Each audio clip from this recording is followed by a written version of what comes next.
오늘 하나님께서 우리에게 주신 말씀은 누가복음 4장 1절에서 15절입니다. 하나님의 말씀을 봉독하겠습니다. 예수께서 성령의 충만함을 입어 요단강에서 돌아오사 광야에서 40일 동안 성령에게 이끌리시며 마귀에게 시험을 받으시더라. 이 모든 날에 아무것도 잡수시지 아니하시니 날수가 다함에 줄이신지라. 마귀가 이르되 내가 만일 하나님의 아들이거든 이 돌들에게 명하여 떡이 되게 하라.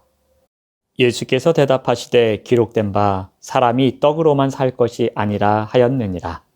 마귀가 또 예수를 이끌고 올라가서 순식간에 천하만국을 보이며 이르되 이 모든 권위와 그 영광을 내가 네게 주리라. 이것은 내게 넘겨준 것이므로 내가 원하는 자에게 주노라. 그러므로 내가 만일 내게 절하면 다 내 것이 되리라. 예수께서 대답하여 이르시되 기록된 바 주 너의 하나님께 경배하고 다만 그를 섬기라 하였느니라. 또 이끌고 예루살렘으로 가서 성전 꼭대기에 세우고 이르되 내가 만일 하나님의 아들이거든 여기서 뛰어내리라. 기록되었으되 하나님이 너를 위하여 그 사자들을 명하사 너를 지키게 하시리라 하였고 또한 그들이 손으로 너를 받들어 내 발이 돌에 부딪히지 않게 하시리라 하였느니라. 예수께서 대답하여 이르시되 주 너의 하나님을 시험하지 말라 하였느니라. 마귀가 모든 시험을 다한 후에 얼마 동안 떠나니라. 예수께서 성령의 능력으로 갈릴리에 돌아가시니 그 소문이 사방에 퍼졌고 친히 그 여러 회당에서 가르치심에 뭇사람에게 칭송을 받으시더라. 아멘. 오늘 말씀의 제목은 신뢰, 시험을 이기는 힘입니다.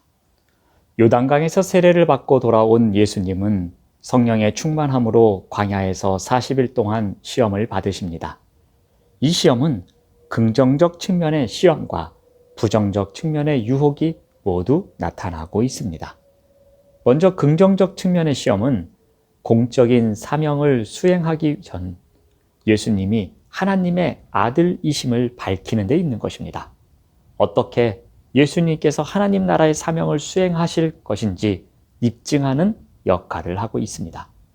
반면에 부정적 측면의 시험은 마귀가 넘어뜨리고자 시도하는 것으로 예수님께는 유혹으로 다가오고 있는 것입니다. 마귀는 예수님을 파멸시키려고 유혹합니다. 반면에 성령은 예수님을 하나님의 아들로 입증하기 위해 시험으로 이끌어 갑니다. 예수님은 40일 동안 아무것도 먹지 못했습니다. 40일이 지난 바로 그때 마귀는 예수님을 본격적으로 유혹합니다.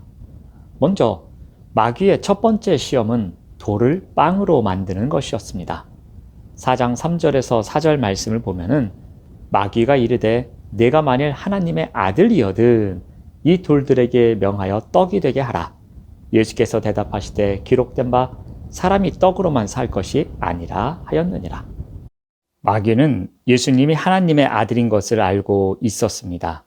예수님도 세례 때 하나님의 아들이라는 소리를 들었습니다.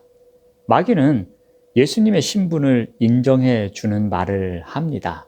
예수님을 하나님의 아들이라고 부릅니다. 그 신분으로 마땅히 돌을 떡으로 만들 수 있다고 유혹하고 있는 것입니다. 그러므로 이 첫 번째 시험은 예수님이 하나님의 아들이라는 신분을 확인하려는 의도가 아닙니다. 하나님의 아들로서 소유한 권위와 특권을 자신의 목적을 위해 사용하도록 유혹하고 있는 것입니다.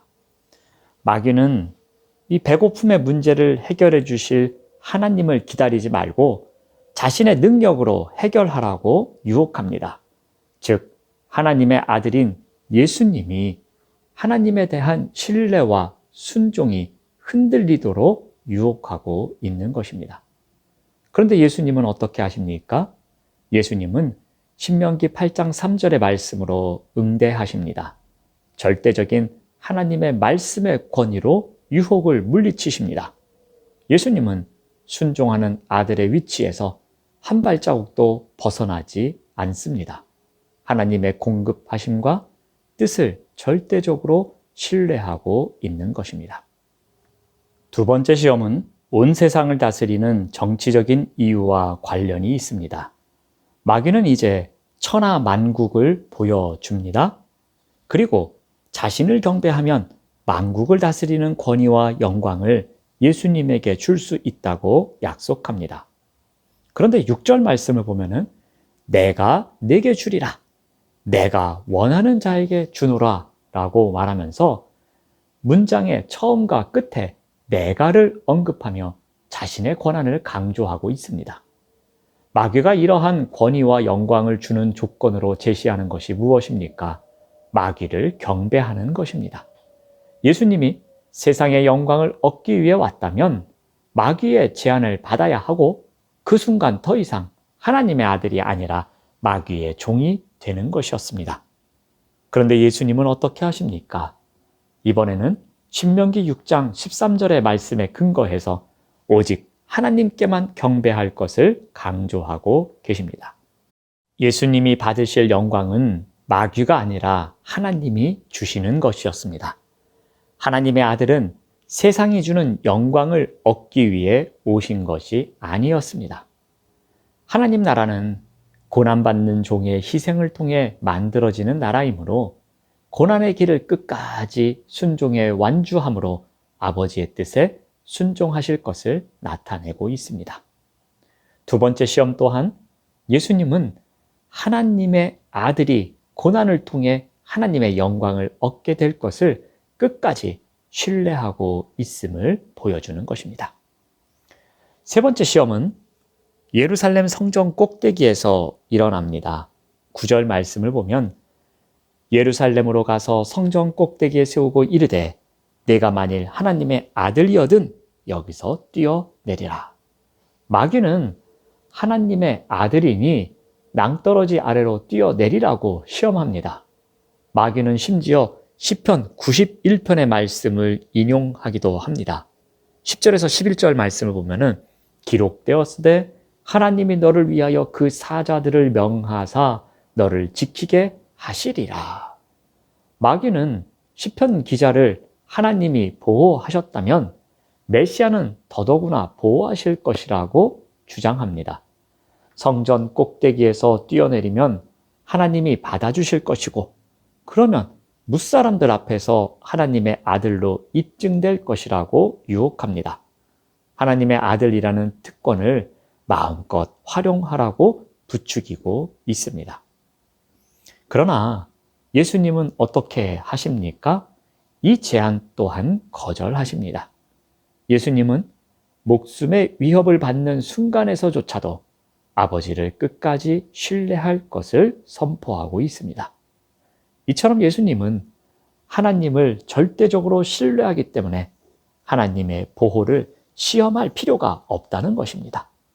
하나님의 계획과 사랑에 대한 전적인 신뢰가 마귀의 시험을 이기는 방법이었습니다. 마귀는 사람들이 생각하는 것처럼 무섭고 두려운 존재로 우리 앞에 나타나지 않습니다. 마귀는 내면적이고 지극히 개인적인 방법으로 접근합니다. 마귀는 가장 절박하고 필요한 것을 가지고 시험합니다. 조용한 목소리로 은밀하게 속삭이는 것처럼 우리를 유혹합니다. 예수님도 이런 마귀의 속삭임을 들으셨습니다. 좀 더 쉽고 편한 길을 제안했습니다. 사람들 위에 군림하며 왕노릇하라고 유혹했습니다. 그런데 예수님은 어떻게 하십니까?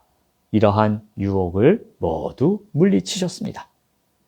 예수님이 이와 같이 승리할 수 있었던 가장 중요한 비결이 무엇이었겠습니까?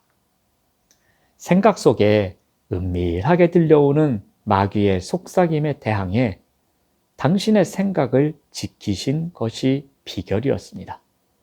은밀한 속삭임이 들리자 예수님은 철저히 하나님의 뜻에 당신의 생각을 굴복시킵니다. 하나님의 보호하심에 대해 전적으로 신뢰합니다.